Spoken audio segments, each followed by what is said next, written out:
Hello అందరికీ welcome to Madhu graceful bytes. ఈరోజు మన ఛానల్లో మీకోసం ఒక మంచి రుచికరమైన వంకాయ పచ్చడితో మీ ముందుకు వచ్చాను। ఈ వంకాయ పచ్చడి ఎలా ప్రిపేర్ చేసుకోవాలో చాలా ఈజీ ప్రాసెస్లో ఈ వీడియోలో చూపిస్తున్నాను। ఈ వీడియో కంప్లీట్గా చూసి ఈసారి వంకాయలు ఉన్నప్పుడు మీరు మీ ఇంట్లో ఈ రుచికరమైన పచ్చడి తప్పకుండా ట్రై చేయండి। ఇప్పుడు మనము పచ్చడి ప్రాసెస్లోకి వెళ్ళిపోదాం। ఇక్కడ నేను తీసుకున్నాను పొడు వంకాయ అండి। ఇది నేను 250 గ్రామ్స్ వరకు తీసుకున్నాను। వీటిని మనము ముందుగా నీట్గా వాష్ చేసుకోవాలి। ఇప్పుడు ఆ వాటర్లోకి మనము కొద్దిగా ఉప్పు అలాగే పసుపుని వేసుకోవాలి। ఈ వంకాయల్ని మనము ఇక్కడ వీడియోలో చూపిస్తున్న విధంగా కట్ చేసుకోవాలి। ఇలా కట్ చేసుకున్న వంకాయల్ని మనము ముందుగా ఉప్పు అలాగే పసుపు వేసుకున్న నీళ్ళల్లో వేసేసుకోవాలి। ఇక్కడ మనం చిన్న బౌల్ తీసుకొని దీంట్లోకి నిమ్మకాయ సైజ్ అంత చింతపండుని తీసుకోవాలి। ఇలా చింతపండుని తీసుకొని దీంట్లో వాటర్ వేసుకొని మనం చింతపండుని బాగా నానబెట్టుకోవాలి। ఇది సైడ్కి పెట్టేసుకున్న తర్వాత ఇక్కడ నేను పచ్చిమిర్చి వచ్చేసి 15 వరకు తీసుకున్నాను। అలాగే ఎండుమిర్చి వచ్చేసి 20 నుంచి 25 వరకు తీసుకున్నాను। అంటే ఇక్కడ ఘాటు అనేది మీ ఘాటుకు సరిపడు తీసుకోండి। ఇక్కడ నేను ఎండుమిర్చిల ప్యాన్లో వేసుకొని 1 టీ స్పూన్ వరకు ఆయిల్ని వేసుకున్నాను। ఆయిల్లో ఎండుమిర్చిని బాగా వేయించుకోవాలి। ఎండుమిర్చి వేగాక దీంట్లోకి మనము పచ్చిమిర్చిని కూడా వేసుకొని 2 నిమిషాల వరకు బాగా వేయించుకొని వీటిని మనం ప్లేట్లోకి తీసుకొని చల్లార పెట్టుకోవాలి। ఇక్కడ నేను మసాలాలు వచ్చేసి పల్లీలు తీసుకున్నాను, ధనియాలు, జీలకర్ర అలాగే మెంతులు తీసుకున్నాను।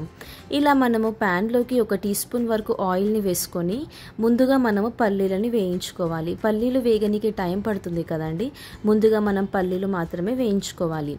పల్లీలు వేగాక మిగతా మసాలాలంతా కూడా ఈ ప్యాన్లోకి వేసేసుకోవాలి। ధనియాలు, జీలకర్ర అలాగే మెంతులు ఇవన్నీ కూడా వేయించుకొని 2-3 నిమిషాల వరకు వీటిని మనము ప్లేట్లోకి తీసుకొని వీటిని కూడా చల్లగా అవ్వనివ్వాలి। ఇప్పుడు మళ్ళీ మనము అదే ప్యాన్లోకి 2 టీ స్పూన్ల వరకు ఆయిల్ని వేసుకోవాలి। ఆయిల్ వేడయ్యాక దీంట్లోకి మనము కడిగి పెట్టుకున్న వంకాయలని వేసేసుకోవాలి। ఈ వంకాయలు మనము కంప్లీట్ లో ఫ్లేమ్లో మాత్రమే వీటిని బాగా ఉడికించుకోవాలండి। ఆయిల్లో ఇవి మంచిగా మనకి కుక్ అయిపోవాలి। ఈ టైంలో మనము 2 టమాటాలు తీసుకొని కూడా కట్ చేసుకోవాలి। ఇలా కట్ చేసుకున్న తర్వాత కొద్దిగా ఉడికిన వంకాయలోకి ఈ టమాటాలని వేసుకోవాలి। ఇక్కడ వంకాయ కలర్ చూస్తున్నారు కదండి ఎలా అయిందో, ఇలా ఈ కలర్ వచ్చేంత వరకు మనం వీటిని ఉడికించుకొని టమాటా వేసుకోవాలి।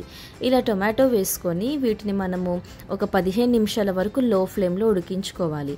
15 నిమిషాలు అయిన తర్వాత వంకాయలు చూస్తున్నారా నాకు మంచిగా ఉడికిపోయాయి కదా, వీటిని మనము చల్లగా అవ్వనివ్వాలి।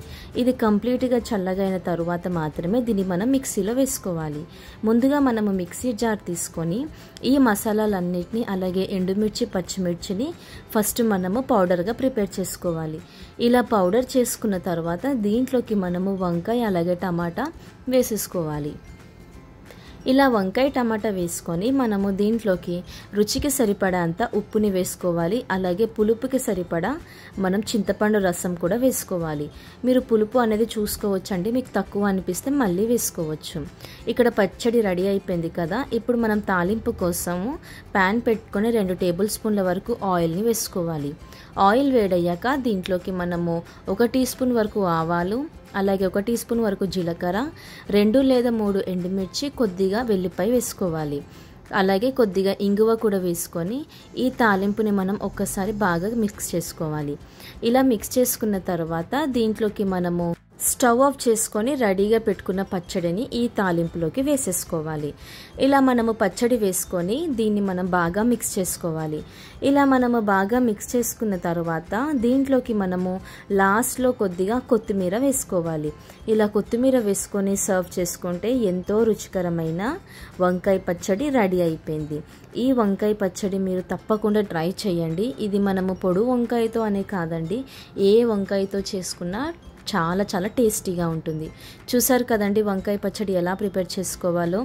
ఇలా మనము వేడివేడి అన్నంలోకైనా, చపాతీలోకైనా, టిఫిన్స్లోకైనా దేంట్లోకి తిన్నా చాలా చాలా టేస్టీగా ఉంటుంది। ఇలాంటి రుచికరమైన పచ్చళ్ళు ఇలా మనం ఇంట్లో చేసుకుంటే మన ఇంట్లో వాళ్ళకు కూడా నచ్చుతుంది కదండి। ఇలాంటి వీడియోస్ చూసి మీరు కూడా మీ ఇంట్లో తప్పకుండా ట్రై చేయండి। ఇక్కడ నేనైతే వేడివేడి అన్నం వేసుకొని ఈ పచ్చడి వేసుకొని దాంట్లోకి మనము కొద్దిగా ఇలా నెయ్యి వేసుకొని తింటా ఉంటే అసలు మాటల్లో చెప్పలేం కదండి, అంత టేస్టీగా ఉంటుంది। చూస్తుంటే మీకు కూడా అర్థమవుతుంది కదా. ఇంకెందుకు లేట్ మరి, మీరు కూడా ఈ వీడియో చూసి మీ ఇంట్లో తప్పకుండా ట్రై చేయండి. మీరు ట్రై చేశాక ఎలా వచ్చిందో మాకు కామెంట్ బాక్స్లో కామెంట్ చేయండి. మరిన్ని పచ్చళ్ళ రెసిపీస్ లింక్ వచ్చేసి డిస్క్రిప్షన్ బాక్స్లో పెట్టాను. Thank you for watching Madhu graceful bytes. Like, share, subscribe.